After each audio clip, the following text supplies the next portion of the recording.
I'm here at the Filmfest Munich, and my guest today is Hafsteinn Gunnar Sigurðsson, the director and writer of Northern Comfort, or Fearless Flyers, as it will be called in Germany. Yeah. For our viewers who are not here at the Filmfest Munich, can you tell me in your own words what the film is about?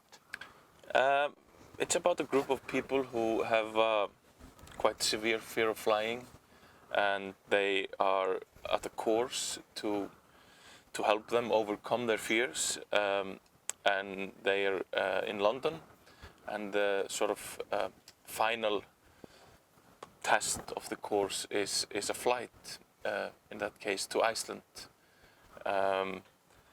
where they're supposed to use the things they've learned and hopefully be cured, but everything doesn't go as planned. You're not only the director, as I said, you also co-wrote the script. Yeah. How and when did you come up with the story? I heard about these courses probably more than 15 years ago, and I thought it was a really good premise to sort of expose, vulnerabilities of people, and I didn't quite know what it was. It was an idea that sort of stayed with me for a long time, and I originally wrote the film about a group of Icelanders actually flying to Germany and getting stuck there, and then somebody said to me, "Have you thought about turning it around?" And I hadn't, and then I realized it became much more sort of intense if it was a group of people coming from London, let's say, and getting stuck in Iceland, and so it was an idea that took a very long time to materialize somehow, and understanding that it was about this sort of existential questions, And how long did it take from the first idea to the final film? I would say like more than 15 years. I was a film student in New York between 2004 and 2008, and that's when I heard about this, and that the initial thought of like this could be a film started then, but I didn't start working like really seriously on it until 2018, and so that's in the shape of the film we see today.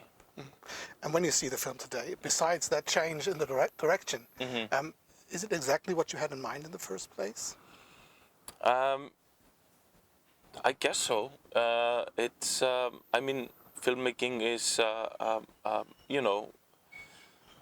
very sort of strict plan that you need to follow, but it's also a journey of very nice surprises, and when you start working on it, you start casting, and you have all these great people that come on board, then of course it changes, and that what it should do, they should challenge you and your ideas about things, and so it should be kind of an organic process, a dialogue, between all these amazingly talented people that you're working with. Yeah. It's a very international cast, including the always wonderful Timothy Spall, Lydia Leonard, Ella Rumpf, Sverre Gunnarsson, Simon Mayonda, Björn Hüner, Haraldsson. Yeah. And was it always a plan to make it that international? Well, yeah. Once we decided to make it in English, and also it was kind of for two reasons. Because Icelandic film can only be, that expensive. It can't go, beyond a certain amount of money, and this was quite an expensive film. We had to build a set, for the aircraft and shoot in like international airports and in different countries. So at some point I think we had to do it in English just to be able to raise that money that was required to make the film, and also for me as a director to access a much bigger pool of actors, and setting the film in London, which is a very, of course, international, multicultural place. It makes total sense to have characters that sort of come from all over. That's probably the reason why it's a German, UK, Icelandic co-production. Yes, yeah. You can obviously see which parts have been shot in Iceland and which parts in the UK, in London. Yeah. But what about the German parts? Yeah, we didn't shoot anything in German. Of course, Aller Rumpf comes from the German-speaking, region, but then we did a lot of the post-production in Berlin. We did the sound mix and the color grading, and so there was some big German contribution that you can't really see in the film. It's an invisible contribution. That's absolutely fine. Yeah. When you're telling some of the backstories of the characters, you only focus on Sarah's story, played by Lydia Leonard. Why didn't you explore why the others are afraid of flying? I think we do. You get a sense of it, at least with Tim's character, and I think with all of them. But it's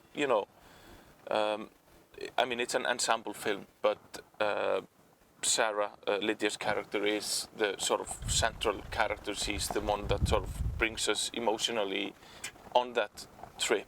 And in a film, you just don't have the time and the space to give all characters equal parts, So that was a decision we made.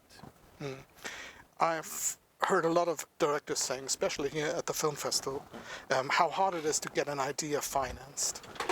Some even tried for 10 or 15 years, and since you said you've already been on that project for 15 years, how was the case? And with this film? Yeah, to get it financed. Yeah, it's always very tricky. I think it's never easy for anyone, But we had really good people, good producers on board, and once the cast came together, then the ball started rolling, and it luckily came together, but it was not easy. No, yeah. Yeah. Let's talk a little bit about the Icelandic locations. Where did you film? Well, we shot in the northeast of Iceland in an area called Mývatn. It's a lake called Mývatn, so it's actually in reality quite far away from the airport, but the landscapes there are very similar in many ways to the area where the airport is located. But the reason I wanted to go up north was because you have snow much more consistent up there. The airport is on the south coast, and you can't rely on snow to stay for a long time. It really comes and goes. So we chose to shoot in February, which is the sort of safest bet if you want snow. This has become changing, of course, like everywhere in the world now.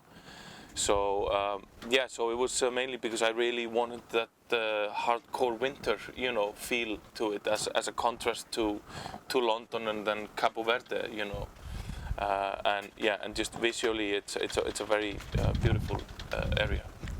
I still haven't been to Iceland yet. Was planning on going this year, but probably have to postpone it until next year.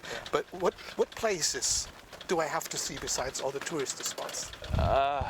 Well, I mean, there's a lot of really interesting places, but for me it's the highlands, the middle of the country, which is inhabitable, and you can only, visit during the summer. That is a very special area that I like a lot.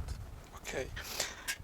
I always wonder how many wonderful films are coming from such a small country as Iceland, with only just 370,000 inhabitants. That's why I ask every Icelandic director I met, what is so special about the Icelandic film community? Do you have an answer to that?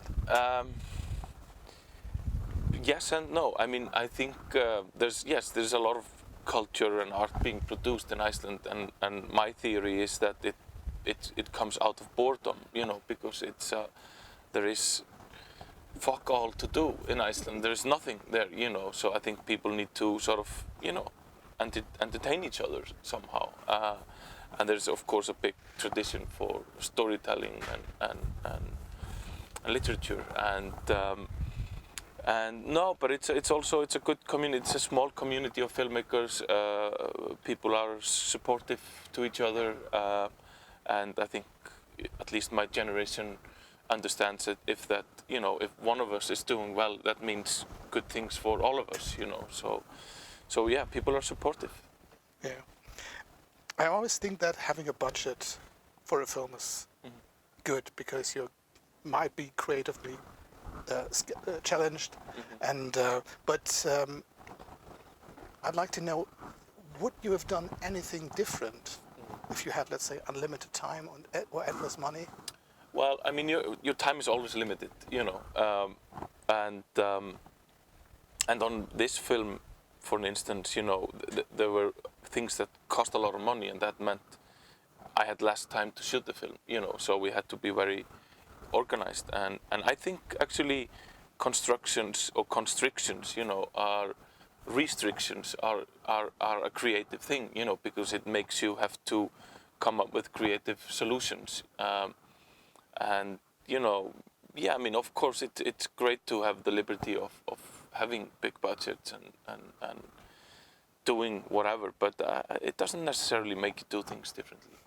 I think limitations can be very good for you. Absolutely. Yeah. There was a wonderful screening yesterday with lots of laughter. I know that because I've been in there. Yeah. But what do you want the people to take away with after they leave the cinema? Just let go.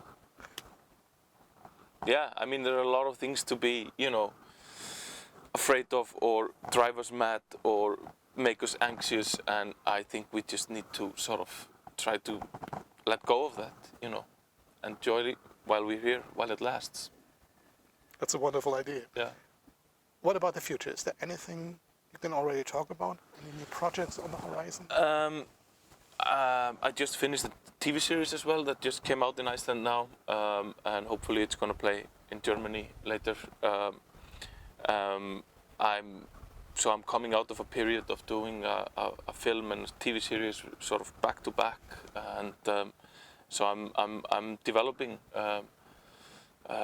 some scripts at the moment. They're quite early on because I've just haven't had time to focus on writing for the past couple of years. But I'm trying to catch up now, and so I'm in kind of a development mode.